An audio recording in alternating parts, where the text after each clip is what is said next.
All right, welcome back to Sugarbrook Brewing. This is Homebrew Wednesday number 4.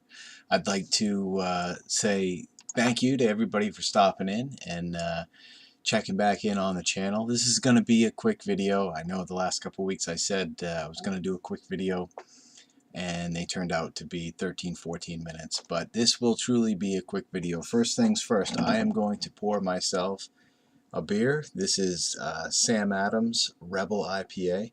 This is an amazing IPA that's been out for a little while now. It's got 5 different hop varieties.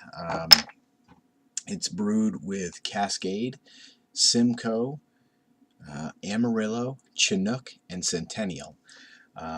It's a West Coast style IPA. I'm gonna pour on this here. I am no beer reviewer by any means, so please do not take anything I say seriously. I'm just a beer enthusiast and really love my IPAs. So this is a good one. This is has a great copper color to it. It's got a really amazing kind of citrus and grapefruit smell and kind of flavor to it.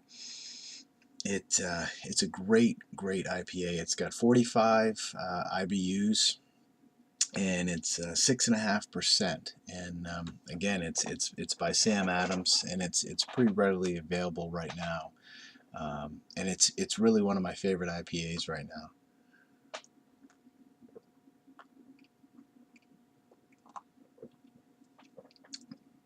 So cheers and happy Homebrew Wednesday to everyone.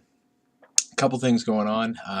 I've got the real amber ale that I brewed. I took the Cooper's kit and I profiled a amber ale on Beersmith and kind of got that in the works. I didn't do any kind of a side boil with that one. I just threw it right down into the bucket, wanted to get it in quick.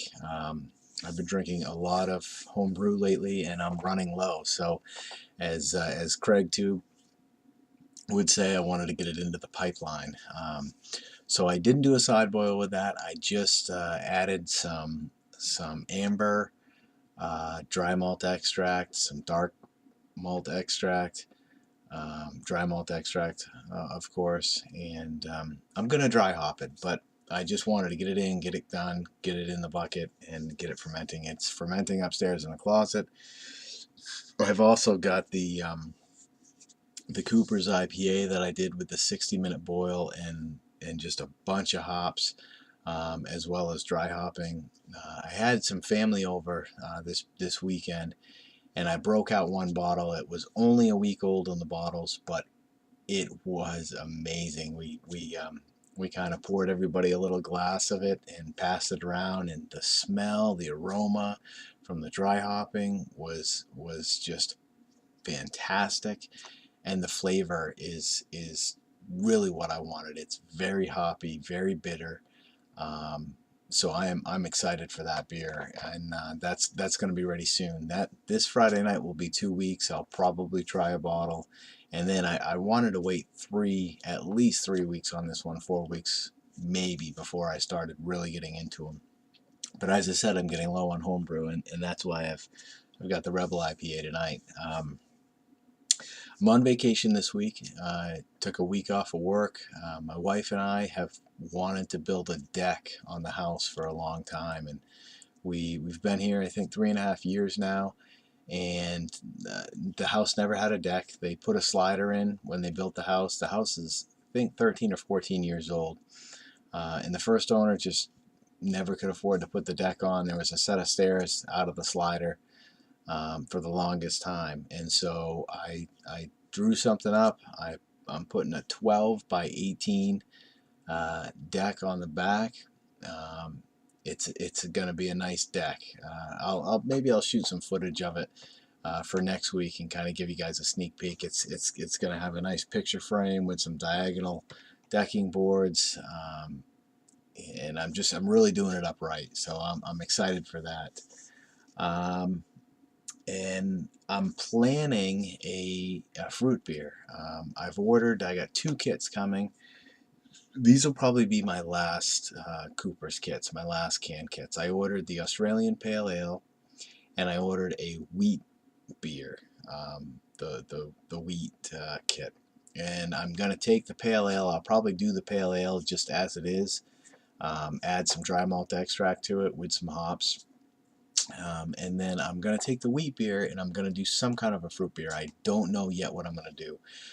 This past weekend, actually, I mentioned I had some family down. We had a little bit of a barbecue, and someone had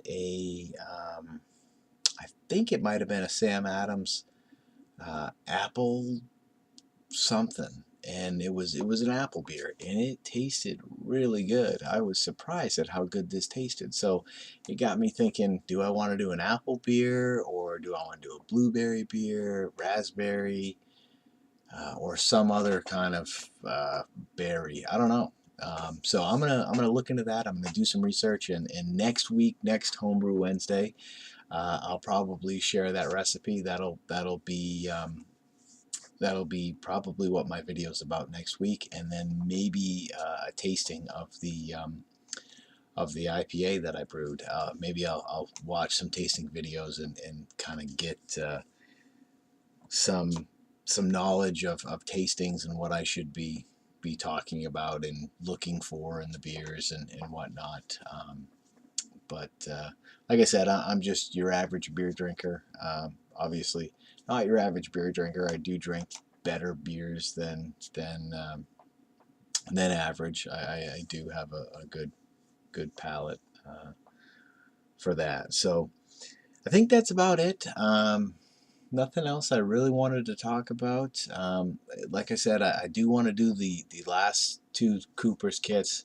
I think that'll make like 5 or well, probably more, 6 or 7 Cooper's kits that I've done so far this summer. Is what I've kind of labeled the rebirth, the 2014 rebirth of Sugarbrook Brewing. And then I think what I'm going to start to do is move on to some partials, and maybe some mini mashes or some mashes on the stove. I don't know. I'm going to watch some more of Craig's videos and see what he kind of recommends as that next step, and go from there. I did add maltodextrin to this real ale to try and get a little bit more mouthfeel and help with a little bit of the head retention. I guess there was some misconceptions. I've read some differing forum pieces and articles on head retention and how to get better head retention, and the maltodextrin I had read was supposed to do it, but then I heard it didn't. So we'll see. I'm gonna continue to do some more research into that. But I did add some maltodextrin to the real ale, so we'll see how that goes. All right, that's it. I'm out. Trying to keep this quick.